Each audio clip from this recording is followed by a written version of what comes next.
Welcome to the official YouTube channel for the Colin Cowherd podcast. Go on, hit the subscribe button. There it is, so you don't miss any of our football content this season. It has been, if I might say, fantastic. All right, it's time for our Sunday collaboration. John Middlekauff, former NFL scout with the Philadelphia Eagles, has the 3 and Out podcast. Rams hold on to beat the Bills 44-42. Before I talk about the game, there was a really interesting play at the very end of the game. It did not cost the Bills the game, but I thought Tom Brady touched on it, and it drove me crazy. This is one of the things I don't love defensive coaches and sometimes a lack of sense of urgency with the offense. So there was about a minute 15 left, and Brady kind of nailed it. Spread your team out, take 3 quick shots into the end zone, get a touchdown. You want to have about a minute 20 left, drive down and score. And then Sean McDermott twice ran the ball into the end zone, which he had to burn one of his own timeouts, the second one they scored on. And it's just situational football. It didn't in the end matter, but that was like one of those, oh, this is really obvious. I think the Andy Reids, McVays, Shanahans would get that. That drove me nuts. Did it bother you?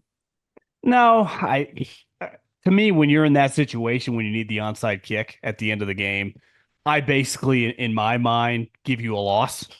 I just, it doesn't bother me. Like that game was lost early in the game when the Bills showed up really flat. They Yeah, showed up no like today juice. was, they showed up today like it was a trap game, right? Yeah. Sunday night, they win the division, which it's about as early as you can win a division in the NFL, December 1st, right? You fly across the country to play the Rams, who aren't some scrub team, but you got the Lions next week and you come out flat, and it took a Herculean effort from Josh just to get back into the game. And for whatever reason, your defense, which has been really good, was bad today.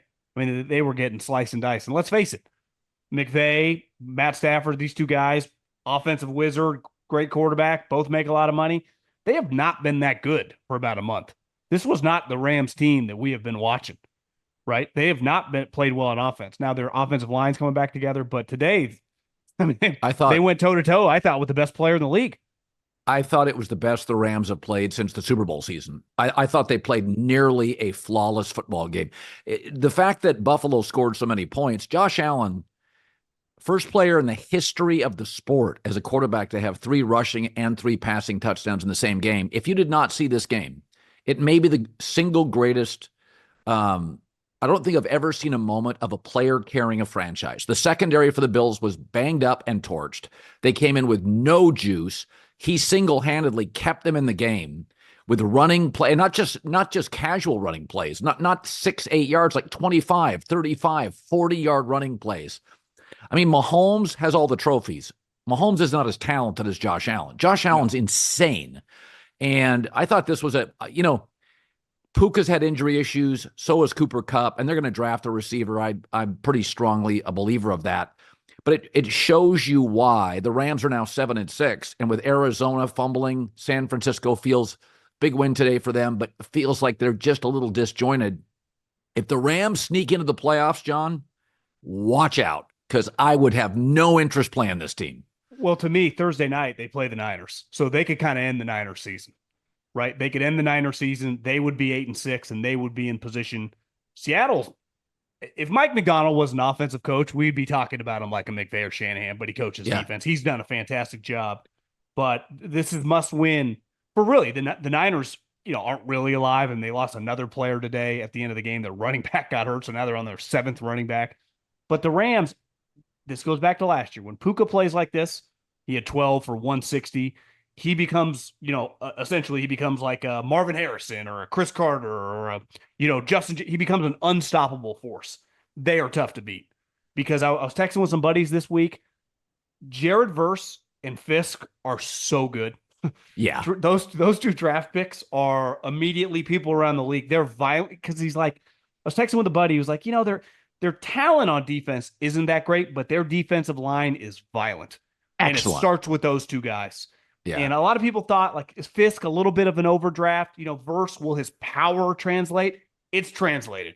And Yeah. those 2 guys are ass kickers. To me, it's all about Puka, who they had to wrap at the end of the game. Now he came back in, something to monitor now, short week. But the other thing, and you hit on it, we have a lot of these arguments, I think, on social media and just Yeah. when we talk about Josh Allen and Lamar Jackson. I understand Lamar has a couple MVPs. Now, last year's MVP was not a great MVP season. Like, if you look at his numbers, he had a much better season in 19. Statistically, up until a couple weeks ago, he was blowing that season away this year. Josh Allen is one of the best players in any sport I've ever watched. Yes. Like, how are we arguing when we watch this guy play? No. Like, yeah, does he throw a couple picks? Yeah, so did Favre.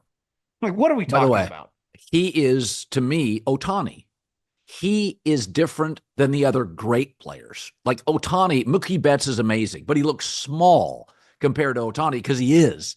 I mean, it has an Ohtani feel like, wow, you may be watching the greatest talent ever. I mean, John Elway ran. He didn't do this. No. John Elway was strong. He wasn't this. John Elway had a good arm. I'm not sure it was this. Like, and again, we all acknowledge Mahomes, but Mahomes has Reed, great ownership. I mean, everything is Patrick's terrific. But what I watched today, I mean, just here's the thing I worry about with Buffalo. Kansas City never delivers that. Kansas City, when they show up with no juice. Now, this did happen early in Mahomes' career. They'd fall behind 24-10, and you'd be like, oh, my God. But in the last 3 years, Kansas City does not do this. You can beat them. You can beat them at Arrowhead, but they rarely come with no juice. And that's a team with 2 trophies. Buffalo doesn't have one, and it worries me at times. Like the first half was 24-14. The Rams did whatever they wanted to. Kyron Williams ran. Hooker, Cup. I mean, they just did whatever they wanted to. I mean, it was like 8-man football for Buffalo. It's like, is anybody guarding the receivers? That does trouble me. They were on about a 4 or 5 week run where I had not seen this, but don't they give you this about 4 times a year? Yeah, and they've been doing it now for a couple of years, but then they bounce back. You know, next week they're playing Detroit, who still, I would imagine, even with the mini bye, still going to have a bunch of injuries. Like, that's a pretty big moment for Buffalo because, Colin, they finish with Patriots, Jets, Patriots. Yeah. So they should be able to sleepwalk to go 3-0 down the stretch. But we'll have to see. You know, Kansas City still got a couple tough games. Every game they play is close. I don't think this totally kills Buffalo from the number 1 seed because if you look at Pittsburgh's last 4 games, it's like Philly, Baltimore. Like they got a tough schedule. So to me, Buffalo, their schedule eases up. And I think we're going to learn a lot about them with Detroit because we already know about Detroit, right? Their competitive character, their makeup. You can never write them off. They could be throwing me and you out there on defense. But today the first half was embarrassing for Buffalo. That can't happen if you want to win a Super Bowl. And then they're not, even when healthy, are talented enough to just cruise by, right? Their defense is not loaded with names on the back end. Once you pay your star quarterback, Kansas City has offensive tackle issues. They're still trying to figure out, frankly, their receiving core. They're not as good at corner as they were last year. Like it's there. Once you pay the quarterback, right now, Baltimore's back end. Joe Burrow's defense is atrocious. If you look at Stafford, let's be honest about it. The offensive line, it feels like they're playing catch up with the Rams the last several years.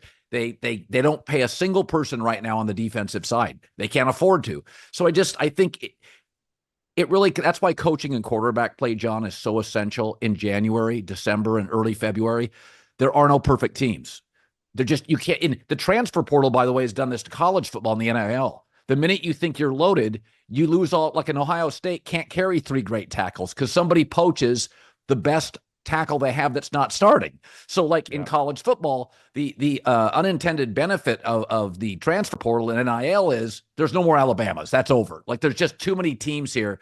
And when I watch the NFL, you're like, quarterback play and coaching obviously matters, but coaching becomes essential because, I mean, you watch Buffalo in the back end today, Baltimore's back end. Jesus, those are bad secondaries. The one thing with Buffalo and same thing with Baltimore, when their offense is on, I mean, they flipped a switch in the second half. They can get to 40. How many teams? I mean, Stafford is one of the better quarterbacks of his generation. Puka looks like clearly when he's healthy, one of the best wide receivers. How many teams are beating Buffalo when they flip that switch in the second half? There's a short list. And you're going to have a Stafford or a Lamar or a guy like that to beat them when they are playing like that on offense. When Stafford's last month, 120 passer rating, 11 touchdowns, no picks. Stafford's on a complete heater. And I think, honestly, they're getting he healthy. Yeah, the O line's getting healthy.